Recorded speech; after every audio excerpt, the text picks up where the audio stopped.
네, 뉴욕장의 분위기가 좋지가 않았습니다. 과연 국내 시장에서도 이러한 안 좋은 분위기가 이어질지 오늘도 연결고리를 통해서 알아보겠습니다. 자, 오늘 유한타증권 송태현 과장 전화 연결입니다. 안녕하십니까? 네, 안녕하세요. 네, 자, 우선 송태현 과장과 오늘도 두 가지에 대해서 알아보도록 할 텐데 첫 번째 주제부터 공개해 주시죠. 자, 오늘은 하락했는데 최근에 좀 잠깐 반짝했죠. 이제 미국 증시와 관련해서 이게 잠깐의 상승이냐, 그러니까 데드캣 바운스냐라는 얘기가 있는데요. 자, 과장님께서는 이 부분에 대해서 어떻게 생각을 하고 계시는지요? 말씀해 주신 것처럼 미국 증시가 사실 오전까지만 하더라도 상당히 좋았습니다. 실적 발표 개장 전에 실적 발표한 기업들이 실적도 호전적이었었고요. 그에 따라서 실적에 대한 우려감 자체가 줄어들게 되면서 다우 증시가 1.2% 정도 상승이 나오고 나스닥 같은 경우에는 1.99%까지도 상승세가 확대가 됐던 부분이 있었습니다. 하지만 이제 제가 오늘 한 새벽 4시 정도에 일어나서 봤을 때까지만 하더라도 나스닥이 한 0.7% 정도의 상승이었었거든요. 그런데 이제 한 2시간 동안 계속적으로 하락폭이 확대가 되는 모습이 있었었고요. 결국 장 마감 때에는 다우가 0.89%, 나스닥이 1.3%까지 이제 하락이 나온 모습이 있었습니다. 이 장중에 움직이는 흐름들을 보니까 상당히 프로그램 매도에 대한 물량이 상당히 많이 나오고 있다라는 느낌을 좀 많이 받았었고요.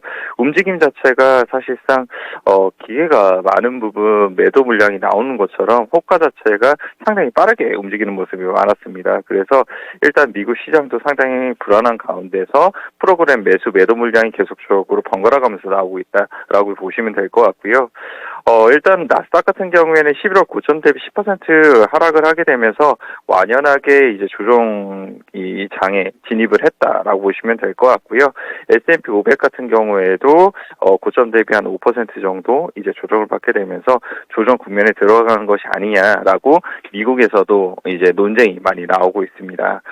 그리고 이제 장 초반 반등에 대해서는 이 데드캣 바운스가 나온 것이 아니냐라고 이야기를 하고 있는데요. 내일 옵션 만기도 미국에서 있다는 점을 감안하게 되었을 때는 이런 변동성을 조금 더 지켜보시면서 정말 데드캣 바운스였는지 이런 부분을 한번 확인을 해보시는 것이 더욱더 좋을 수 있다라고 말씀드릴 수 있을 것 같습니다. 그리고 NPL 파이낸셜에서는 이 투자자들은 올해 시장이 더 험난하게 될 것이라는 점을 알아야 된다라고 이야기를 하고 있습니다. 이 금리 인상이 예고가 되고 있고 그리고 중간 선거가 있는 해에는 시장 변동성이 더욱더 컸던 점을 감안하게 되었을 때에는 이런 부분을 염두에 두고 투자를 해야 된다라고 이야기를 하고 있고요. 이렇게 되다 보니까 이 관련돼서도 대형 기술주들도 조정을 좀 받는 모습이었습니다. 그나마 이제 조정폭 자체는 크지는 않았었는데 그래도 이제 하락이 나오기 시작을 했다라고 보시면 될 것 같고요. 아마존이 가장 좀 상황에서는 많이 빠졌습니다. 한 3% 정도 하락이 나오는 모습이었었고 애플 같은 경우에도 1% 그리고 구글이 1.3% 정도 하락이 나오게 되면서 1에서 한 3%건이 이 판 관련된 종목에서 많은 하락이 나왔다라고 보시면 될 것 같습니다. 그리고 반도체 관련된 종목들도 봐야 될 텐데요. 필라델피아 반도체 지수가 3% 넘게 하락이 나왔습니다. 거진 이번 주에 하락폭 자체가 한 마이너스 꽤 커지게 되면서 8, 9% 정도까지 내려왔을 텐데 이런 부분이 지금 상당히 많이 상승이 나왔던 부분에서 차익 물량이 나오고 있다라고 보시면 될 것 같고요. 마이크론 테크놀로지가 어제 한 5% 정도 하락이 나오게 되면서 큰 폭의 하락폭을 이어가고 있는 모습입니다. 그리고 엔비디아도 한 3.6% 그리고 AMD가 5% 정도의 하락이 나왔는데요. AMD가 계속적으로 요즘 좋은 이제 전망이라든지 아니면 목표 주가 상향이라든지 이런 흐름이 나오고 있었었는데 오늘 같은 경우에 반대의 목소리가 좀 나왔습니다. 파이퍼 샌들러에서는 이미 반도체 기업들이 상당 규모로 중복 주문을 받은 상태이기 때문에 공급 체인이 차질이 완화가 되고 그리고 수요가 충족이 되게 되면 한동안 추가 주문이 이루어지지 않을 것이다라고 예상을 나왔습니다. 그리고 PC 시장 같은 경우에도 2022년도에 수요 둔화가 목격될 것이다라고 이야기를 하게 되면서요. 목표 주가를 140불에서 130불로 하향 조정을 하는 흐름이 있었었고요.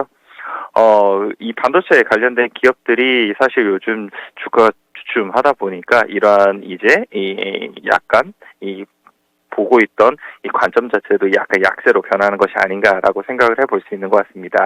이 전기차 관련된 기업들 같은 경우에는 테슬라를 제외하고는 그닥 좋은 모습을 못 보였었는데요.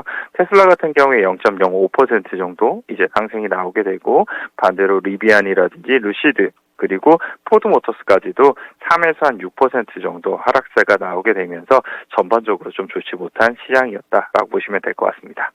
네. 자, 기술주가 이게 좀 단기 하락을 하는 건지 아니면 추세적인 하락인 건지 그분도 좀 궁금하고요.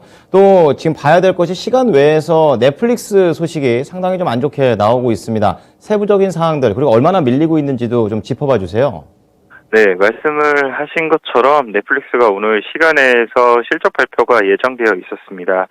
장중에는 1.4% 정도 하락을 하게 되면서 그닥 하락폭이 크지는 않았었는데요.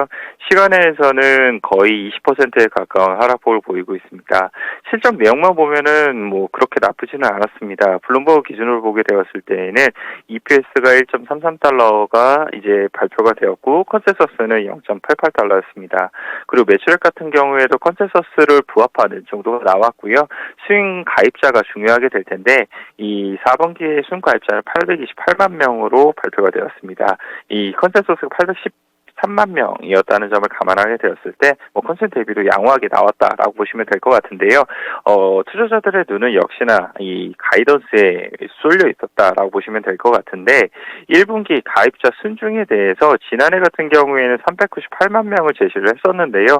이번 같은 경우에는 올해 250만 명을 제시를 하게 되면서 순 가입자에 대해서 상당 부분 많이 줄어들 것이다라고 이야기를 하게 됩니다. 이런 부분에 투자자들이 많은 초점을 맞추게 되면서 시간의 시장에서 큰 폭으로 낙폭이 나오고 있다라고 보시면 될 것 같습니다. 그리고 트루이스 파이낸셜에서는 물론 이게 실적 발표 전에 나왔던 내용이기는 한데 이 가입자 증가세의 둔화가 될 것이라는 우려가 투자 심리를 상당히 위축을 시키게 만들고 있다라고 이야기를 했습니다.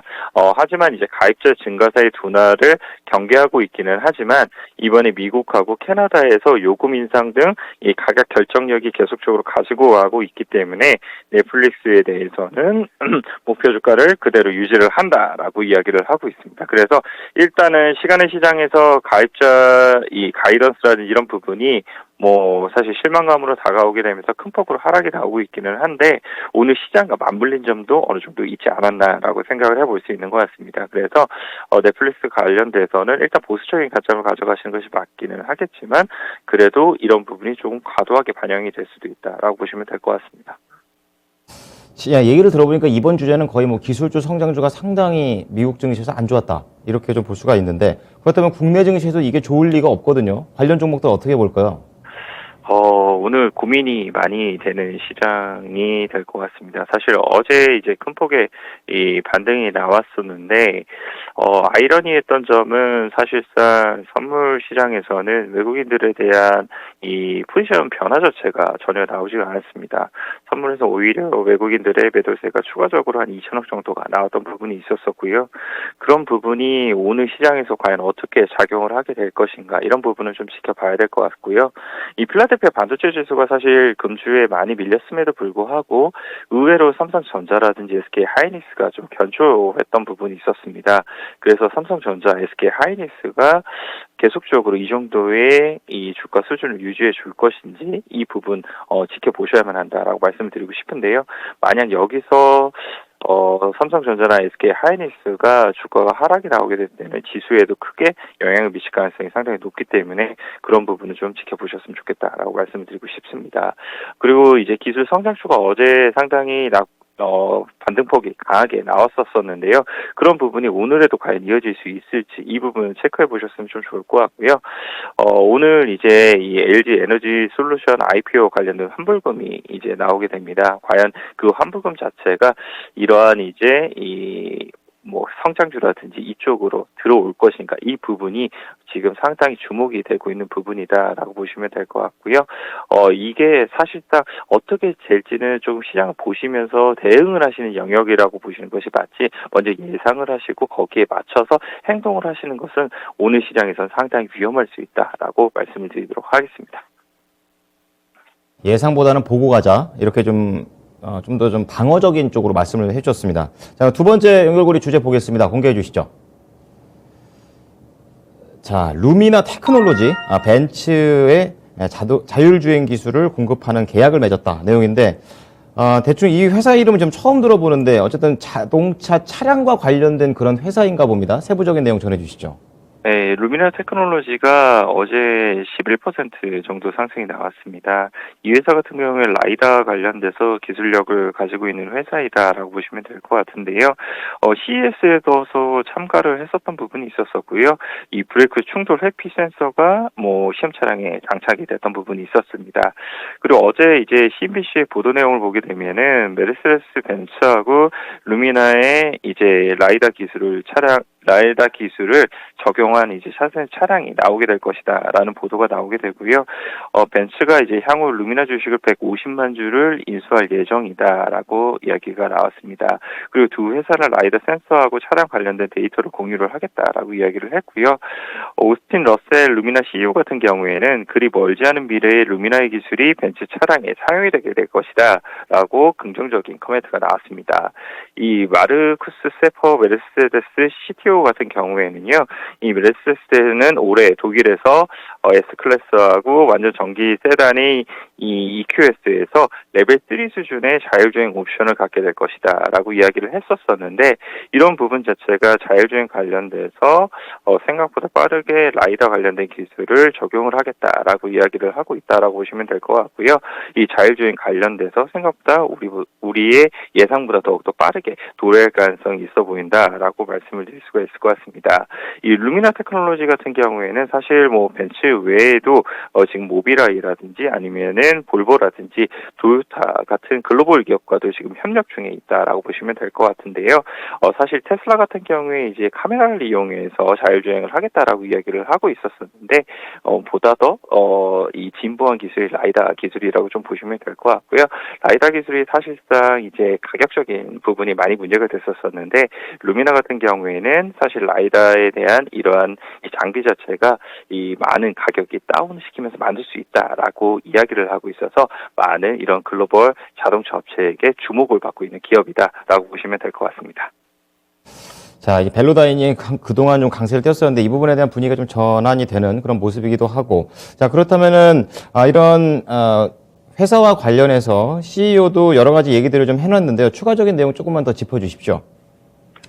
네, 일단 이 내용을 말씀을 조금 더 드리게 되면은, 관련돼서는 일단은 루미나 테크놀로지가 월스트리트에서 예상을 하고 있는 게 2022년도에 실적 전망을 한 4천만 달러 정도를 하고 있고요.